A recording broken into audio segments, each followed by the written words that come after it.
Hello everyone. Today I am going to explain about for bulk vendor storage process.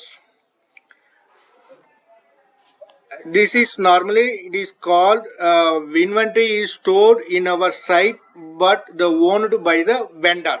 Okay, but dynamic 365 site we call it as a consignment process. In this topic we include the how you want to handle the physical inventory as well as the ledger journal process. Okay. I'm going to the next steps. So in future I am call it as a consignment process.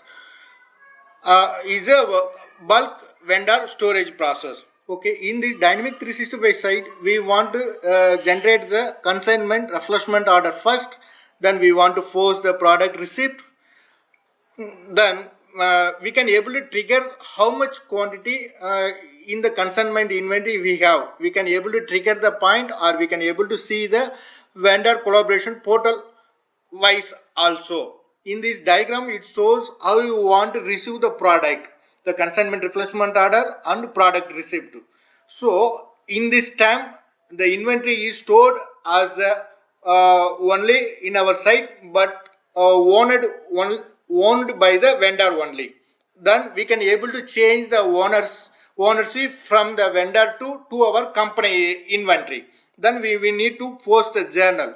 Then automatically purchase order creation and the product received. Based on that we can able to post the final invoice and payment process. Let's assume that the company USM have the consignment agreement with the vendor 1001, the product called L01060. Vendor consigned 1000 quantity at our company site. Later, let's assume that we are consuming the 150 quantity used by the company from the consigned inventory. Okay, before that we want to do the two different type of setup in the dynamic 360 site. One is the inventory owners. So we want to click the new button inventory owners and we want to select the vendors. This is the first step. Then second step is we want to validate the owner as a tracking dimension group. So that's what I mentioned in the highlighted in the owner group. Then we can go for the consignment refreshment order process. So in the procurement and the source module, they call it as a separate tab consignment process. In the consignment manager, we want to create the order. I showed in the example new consignment refreshment order. We want to select the vendor and dimensions. Then based on that, the address is automatically populating. Then we receive the product. That means post product received, and we can able to see the inventory transaction in the bottom place. I showed in the 1000 quantity at the owner is 1001. That means the vendor 1001 have the quantity 1000 quantity in our site actually. That's I mentioned here.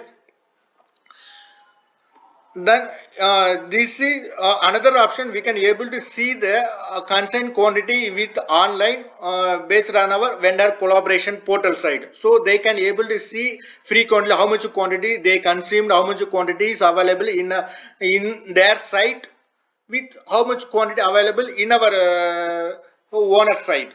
We can able to see. That's what I mentioned in the bottom of the place. 100 owner, the quantity physical inventory quantity 1000 here. Then we want to change the inventory from the vendor to our company side. So inventory ownership change process, we can able to generate the journals here from owner 1001, and the two owner is our company name, and then how much quantity we want to consume. I mentioned the quantity is 150 here. So we can able to see the post transaction, the financial impact. Here I am mentioning some the item price, voucher transaction, how we want to post, even the purchase order of the with respect to the vendor. But one thing, system will automatically create the purchase order with respect to the quantity, and the system will transfer the ownership from the 150 quantity from the vendor to our company inventory. Cost will be taken based on a defined price on the item master level. So we can able to see the received quantity, how much quantity we received from the vendor side to our company side. That's what I mentioned here in the below screenshot. We can able to see how much quantity we received physically from which vendor account. So finally we can able to see the transaction level, and we can able to post the invoice against how much quantity we consumed with our inventory site. So that's what I mentioned here, some sample invoice creation process. That's all. Thank you.